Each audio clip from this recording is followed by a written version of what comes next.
Hello everyone. मैं हूं doctor Sanjeev Bharti, neuro physician, IGIMS Patna.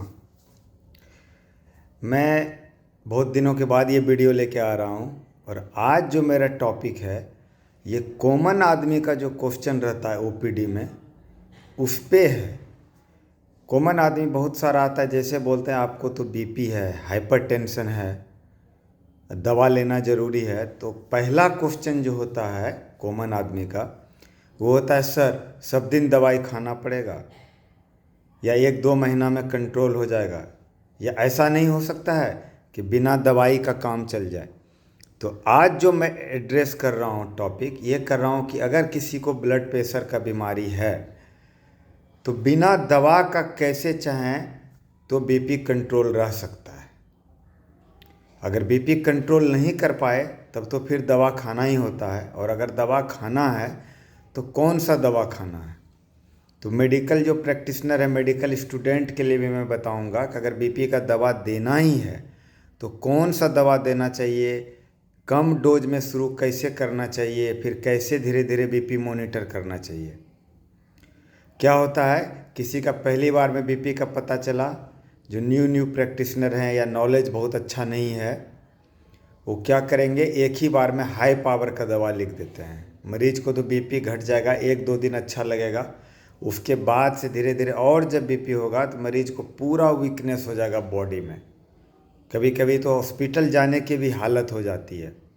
फिर उस चक्कर में वो दवाई बंद होता है, फिर BP शूट कर जाता है, ऊपर चला जाता है। तो कैसे BP को एक लिमिटेड मात्रा में कम करना है, धीरे धीरे कम करना है ना, इसको बोलते ग्रेजुअली कम करके तब एक लेवल में लाना है। ये हम डिस्कस करेंगे आगे। तो पहला है कि BP बिना दवाई का कैसे कंट्रोल करें। ये बहुत ही सरल इसका उपाय है कि अगर आपका BP बार बार 130/80 क्रॉस कर रहा है, मोटा मोटी जान लीजिए कि अगर 130 सिस्टोलिक BP और 80 डायस्टोलिक BP है या उसके नीचे है तो आपको दवा खाने का ज़रूरत बिल्कुल भी नहीं है।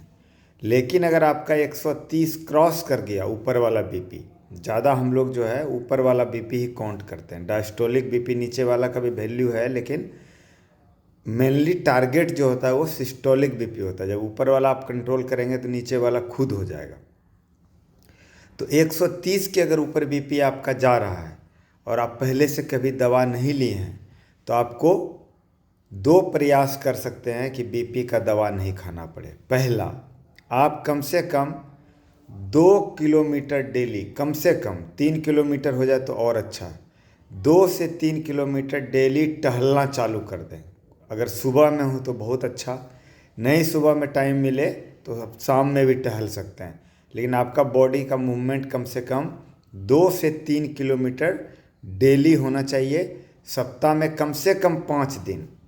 अगर 1-2 दिन नहीं भी गए तो कोई बात नहीं, सपोज करिए संडे है या कोई अर्जेंट काम है, नहीं गए तो कोई बात नहीं, लेकिन सप्ताह में अगर 5 दिन भी टहल रहे हैं 3 किलोमीटर तो आपका ज़्यादा चांस है कि BP आपका कंट्रोल आएगा और दवा नहीं लेना पड़ेगा। पहला। दूसरा है साल्ट यानी नमक जो है कम करना है मात्रा में। अब यहीं पे मिस्टेक होता है कि नमक, कई लोग क्या करता है, जो ओवर एकदम कॉन्शियस हो जाते हैं बॉडी के लिए, नहीं हमको BP तो कम करना ही है, दवा भी नहीं खाना है, वो नमक खाना बंद कर देते हैं। नमक खाना बंद नहीं करना है, नमक खाना है जितना कि दाल में है, सब्जी में है नमक, है ना, उतना ही नमक आपको खाना है। अलग से नमक होता है ना, कि चूड़ा के साथ, भुंजा के साथ, मूढ़ी के साथ, है ना, या चाट मसाला के साथ अलग से जो नमक ले लिए हैं, वो नमक प्याज सलाद के साथ वो नमक आपको अवॉइड करना है। नॉर्मल जो दाल में है, सब्जी में है ना, नाश्ता बना रहे भुजिया में, उतना नमक आपको लेना है, एक्सेस मात्रा में नहीं लेना है। एक्सेस मात्रा में लेंगे तो BP बढ़ेगा। लेकिन अगर आपने पूरा नमक बंद कर दिया तो और भी खराब दुष्परिणाम होता है। उससे क्या होता है, एक हाइपोनेट्रीमिया नाम की बीमारी होती है। हाइपोनेट्रीमिया मतलब, हाइपो मतलब कम, नेट्रीमिया मतलब नमक। बॉडी में नमक कम जाता है, जिसका नॉर्मल मात्रा होता है सोडियम जिसको बोलते हैं। नमक को हम लोग मेडिकल भाषा में सोडियम बोलते हैं, जो जांच कराते हैं सोडियम पोटासियम। सोडियम नॉर्मल होता है 135 से 145। जब सोडियम आपका 135 से कम करके 30 पर आएगा तो मरीज जो है हल्का फुल्का कमजोरी फील करेगा, चक्कर आएगा। जब 30 से 25 के तरफ आएगा तो मरीज को क्या होगा, चक्कर तो आएगा ही, उल्टी होना शुरू हो जाएगा और मरीज उल्टा पुल्टा बोलिएगा नाम क्या है, नाम जैसे बोला हाँ मेरा नाम तो डॉक्टर संजीव भारती है, बोलेंगे अभी कहाँ पे हैं, तो अभी आप जब बोलिएगा कहाँ पे हैं, हॉस्पिटल में है घर में, तो बता ही नहीं पाएगा, वो कन्फ्यूज हो जाएगा, ऐसे करके देखेगा। तो कई लोग समझते हैं ये बीपी बीमारी है, इनको बीपी से हो गया, लेकिन बीमारी क्या है, हाइपोनेट्रीमिया, शरीर में नमक की कमी, सोडियम की कमी। तो उस केस में जो है, जो क्वालिफाइड डॉक्टर हैं, जो जानते हैं, है ना, एमडी हैं, कम से कम एटलीस्ट जो जनरल फिजिशियन के पास आप आएंगे तब उनको समझ में आता है कि इनको नमक का कमी लग रहा है। सोडियम पोटासियम जांच हुआ, सीटी स्कैन हुआ, सीटी स्कैन नॉर्मली आता है, सोडियम कम आया, सोडियम हम लोग देते हैं, 2 दिन में ही मरीज चलने बोलने लगता है। तो गलती नहीं करना है आपको, नमक बंद नहीं करना है। कई लोग नॉर्मल नमक जो होता है उसको छोड़ के सेंधा नमक में पड़ जाते हैं, उसमें सोडियम का मात्रा बहुत कम होता है ना। तो ये सब में नहीं पड़ना। नॉर्मल जो नमक होता है अच्छी कंपनी का, जैसे टाटा साल्ट सब फेमस है, आयोडीन युक्त नमक, ये भी आयोडीन भी मिला हुआ है कि आपको घेघा रोग, ये जो थायराइड वाला सूजन होता है वो भी नहीं होगा। तो नमक लेना है, नॉर्मल आदमी को तो लेना ही है, जो हाइपरटेंशन वाला आदमी है उसको कम लेना है। कम का मतलब हमने समझा दिया।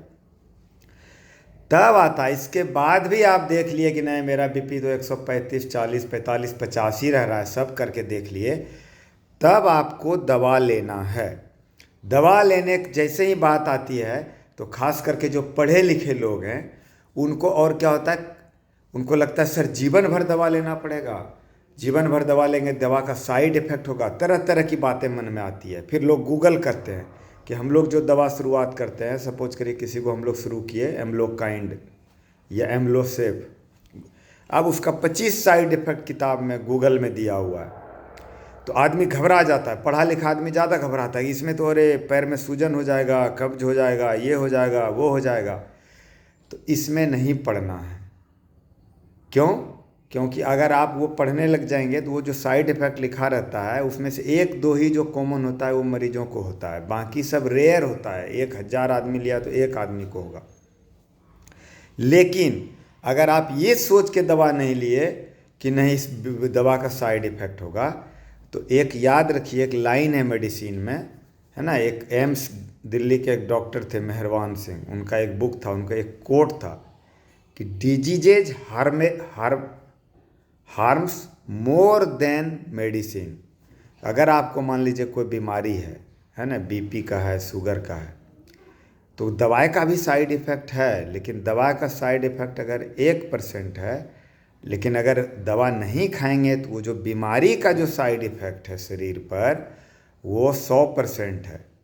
अगर आप बीपी का दवा नहीं लेंगे, 2-4 साल आप छोड़ दिए और दवा के साइड इफ़ेक्ट के डर से, तो आपका किडनी दोनों फेल हो जाएगा, ब्रेन हिमरेज हो सकता है, लकवा हो सकता है, आँखों की रोशनी जा सकती है। तो एक छोटा सा दवा जो है ना, जो 30 रुपया पत्ता का दवा आता है, उसको आप अब इग्नोर कर दिए नासमझी में या किसी के बात में आके। कई लोग जो यूट्यूब पे भी देखते हैं आयुर्वेद का या यूनानी या होम्योपैथ के डॉक्टर हैं, वो इतना बुराई कर देते हैं दवाई का कि लोग डर से दवा ही नहीं खाते हैं और बाद में ब्रेन हिमरेज होकर हॉस्पिटल में आते हैं। तब एक बार जो ब्रेन डैमेज हो गया, अब वो सुधार तो, जान तो बच जाता है प्रयास से, लेकिन वो जैसे रस्सी अगर एक बार टूट जाए तो गांठ बन जाता है जोड़ने में, उसी तरह ब्रेन में होता है, दाग हो जाता है, बाद में दौरा आना, लकवा आना, भूल जाना, है ना। किसी का किडनी फेल है तो उसका तो लाइफ ही ख़राब हो जाता है ना। हर समय डॉक्टर का चक्कर लगाए, 10-10 गोलियां खानी पड़ती है जिनको किडनी की बीमारी है, क्रोनिक किडनी डिजीज, इतनी दवाई खानी पड़ती है रोज़। इसलिए ये सबसे बचने का तरीका है कि आप पहले से अलर्ट हो जाइए, पहले से सही डॉक्टर का चुनाव करके उनसे मिलिए, सही दवा लीजिए, सही जानकारी रखिए, बहकावे में नहीं आइए। अगर ज़रूरत है तो दवा लेना है। अब मेडिकल प्रैक्टिशनर के लिए, जो लोग डॉक्टर हैं, मैं उनके लिए बता रहा हूँ। सपोज करिए एक मरीज़ आपके पास आया, वो नमक भी कम करके देख लिए, टहल के भी देख लिए, खाना पीना में भी परहेज है ना, ज़्यादा मांसाहारी भी नहीं है, शाकाहारी है, घी चर्बी भी नहीं खा रहे हैं। उसके बाद भी बीपी उनका 140 पार कर रहा है, 135 पार कर रहा है। तो कौन सा दवा देना चाहिए और कितना डोज में देना चाहिए, ये मैं पहले भी वीडियो में बहुत बार बताया हूँ कि how to treat hypertension, blood pressure का इलाज कैसे करें। लेकिन आज मैं फिर फोकस कर रहा हूँ कि कभी भी दवा हाई डोज में स्टार्ट मत करिए, चाहे किसी का बीपी 200 ही क्यों ना हो। अगर मान लीजिए कोई 1 महीना से 200 बीपी लेके घूम रहा है, तो 2-3-4 दिन में उनको कुछ नहीं हो जाएगा, है ना। तो उनको जब भी दवा स्टार्ट करिए, आप लो डोज में शुरू करिए। जैसे बीपी का जब इलाज करते हैं, मैं शॉर्ट में अभी बता देता हूँ, बाद में और भी जो मेरा बीपी का ट्यूटोरियल है, वीडियो है, वो देख सकते हैं आप, लेकिन शॉर्ट में बता देते हैं कि अगर किसी मरीज़ को बीपी है और उसको शुगर नहीं है, तो उसको आप एम्लोकाइंड या एम्लोसेफ यानी एम्लोडिपिन दवा, जो है कोई भी कंपनी, अच्छी कंपनी का, जैसे मैनकाइंड का एम्लोकाइंड है ना, एरिस्टो का एम्लोसेफ है, या रेड्डी का जो है शायद एम्लोडेक के नाम से आता है, माइक्रो का एम्लॉन्ग के नाम से आता है, कोई भी चारों में जो आपका मर्जी हो, 2.5 पावर, 2.5 पावर से शुरू करिए। पहले 15 दिन सिर्फ 2.5 पावर का दीजिए और रात में दीजिए, है ना, सोने वक्त। और फिर 15 दिन के बाद बीच बीच में सप्ताह बीपी चेक करके देखते रहिए। अगर उसके बाद भी उसका बीपी 15 दिन के बाद भी उसका बीपी 150 चला जा रहा है, 140 चला जा रहा है, 140 के नीचे है तो हड़बड़ाना नहीं है, वही दवा 1-2 महीना चलाइए। फिर भी 140 जा रहा है ना, अगर 140 तक है, उसके नीचे है तो और वेट करिए, महीना तक वेट करिए। 1 महीना दवा लेने के बाद भी बीपी 140 पार किया है बार बार, तब उसको 5 mg करिए। दूसरी तरफ अगर मरीज को शुगर है और बीपी भी हो गया, और शुगर है तो उस कंडीशन में एम्लोकाइंड पहला दवा मत दीजिए। तो पहला दवा वहाँ देना है टेल्मिसार्टन। क्यों? क्योंकि टेल्मिसार्टन शुगर भी कंट्रोल करता है, किडनी भी बचा के रखता है, डायबिटीज मरीज के लिए एक बहुत बेहतरीन दवाई है शुरुआत के दिनों में, कि उसका किडनी भी बचाएगा, हार्ट भी बचाएगा, ब्रेन भी बचाएगा। तो अगर मरीज को शुगर है और बीपी का दवा देना है, तो अगर आप डॉक्टर हैं और पढ़े लिखे हैं, तो आप कभी भी एम्लोडिपिन नहीं देंगे। आप पहले टेल्मा 20 से शुरू करिए या टेल्वास 20 से शुरू करिए रात में। उससे नहीं हो, क्योंकि टेल्वास ज़्यादा बीपी नहीं घटाता है, 2-4 ही घटाएगा। फिर 15-20 दिन 1 महीना में देखिए कि नहीं बीपी 140 पार कर रहा है, तो टेल्मा 40 करिए। टेल्मा 40 के बाद बीपी कम होगा। और भी अगर बीपी कैसे कंट्रोल करना है, कैसे बढ़ाना है, इसके बारे में जानकारी चाहिए तो मेरा एक और वीडियो हाइपरटेंशन पर 2-3 वीडियो इसी चैनल पे आपको मिलेगा, है ना। Doctor Sanjeev Bharti neuro physician जो मेरा चैनल है, इसको जो है देखिए और लाभ उठाइए। थैंक यू सो मच, पहले बहुत सारा प्यार देने के लिए, देखने के लिए, सब्सक्राइब करने के लिए। आगे भी जो है ये वीडियो कम से कम 1-2 शेयर ज़रूर कर दीजिए, जहाँ भी आपका जो अपना आदमी है, खास करके, है ना, आपका फैमिली मेम्बर है जिसको फ़ायदा होगा ये वीडियो देखने से।